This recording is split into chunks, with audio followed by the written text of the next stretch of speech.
Salam, hormatly vatandaşlar. Bugün 30 dekabr 2022 yıl. Ine bugün Şuwetseden size röportaj berýän. Ukrayn serhedine barıp geldim. Bärden alyp giden ähli ýükümidi, gumanitar kömegimizi içine goşurduk. Şuň 30-yny Ukraynanyň içinde keselhanalara, gospitallara, gerek adamlara, gumanitar kömek paýlanyp başlandy. Olar menen gaty gowy habar. Şonu siziň dikkatiňize ýetireýän edim.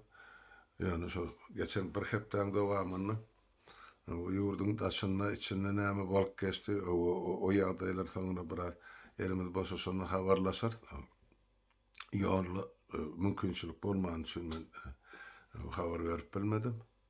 Ýani esasy zat bärde ýygnalan kömek öz wagtyny täze ýylyň öňü syrasyny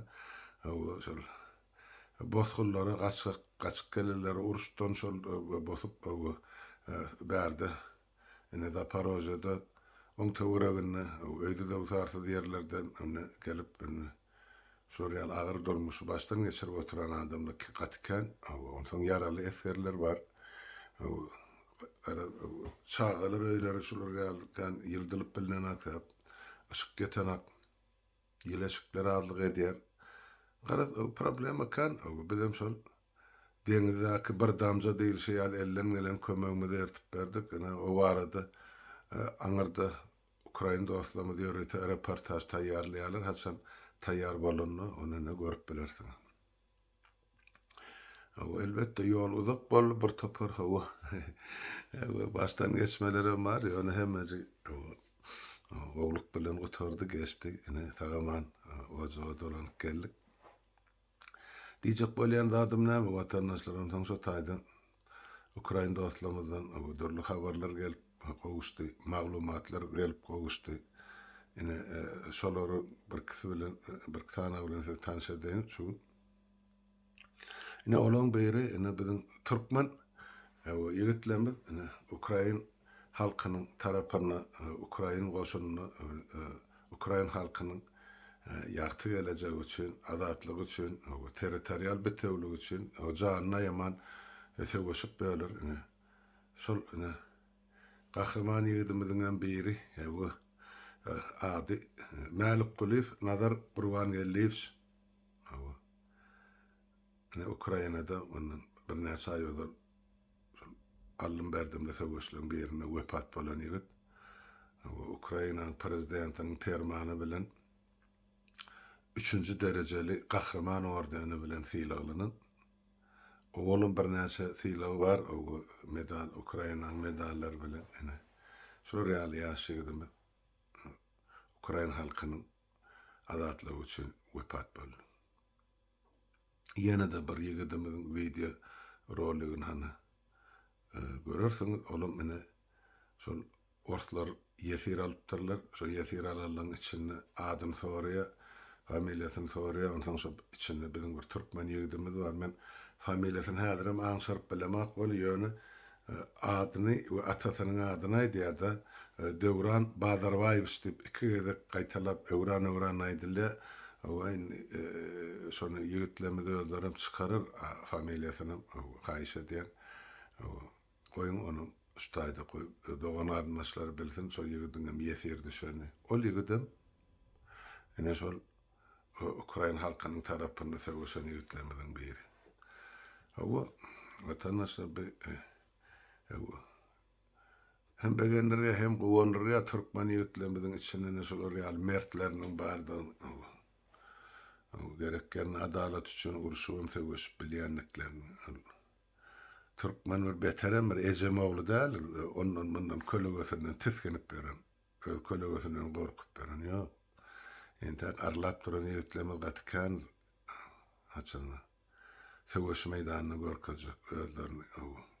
Yani bara tälimimiz terterak boldy. Şu zatlar biz ýurdumyzyň içinde öz halkymyzy, öz ýurdumyzy, öz döwletimizi gorumak üçin edilmeli işlerdi. Yani biraz başaçarak gitti döwletiň ogry ýoly. Yani onu da Şol hallada ýurdun içinak esgerlemeden öz watanny gorap gelle esasanem serhetçilemez ýöne. Olan gahramançylygy barady. Hökümet dilýaran ýeri ýok ýa olary deňläp derejelap, abraýlap, jaýlap ýa-da olary gahraman adynda hökümet ýokdur. O taýda bolsa diňe gahraman Gurban Ulug'un tohumman başga gahraman bolmalylar. Öňkä niýaryp diňe Gurban Ulug'un onuň ogly. Ýöne durmuş başlady görkezýär. Ben onsoň şu Ukraina dostlarymyzdan haýyş etdim. Bardy geldi eger sizde dedim şular ýaly. Rus tarapyna gulluk edip, uruşup ýetir düşen bar bolsa ýa wepat bolan bolsa dokumentlerini dadyň tapsaň, aktarsaň, maňa da habar ýetirin bizim öz kanalymyzyň üstü bilen dinleýijilerimize, watandaşlarymyza, ýurtdaşlarymyza şol adamlaryň adyny ýetip berer. Bardy eger şolary ýetir düşen bolsa Ukraina tarapyna onu şolar bilen gürleşmäge, şolar bilen video arkaly habarlaşmagy bize mümkinçilik döredin diýip onu hem haýyş etdim. Häp biziň bilmegimiz gerek watandaşlar ol adamlar nähil ýol bilen, nähil Allah bilen getirip Orsiýada getirip Ukrainaň garşysyna küç görüp uruşdurýar. Şam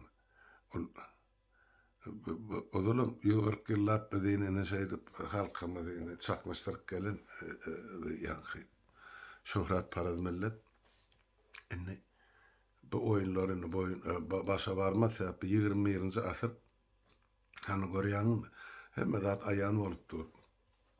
Geçecek gerek. Şoň üçin ene şo ýetir düşäýse şol Gurban Ulug'un aňyrdan Allah bilen uğradan adamlar var, harbeýler var. Esasen şol bir bölek bıçak oğurlugy üçin türmäde düşüp türmeden hem şol boşadylmak üçin hem bir çağalaryna masrafyny pul bolsun diýip Ors tarapyna uruşmaga aýdan ofitserler var.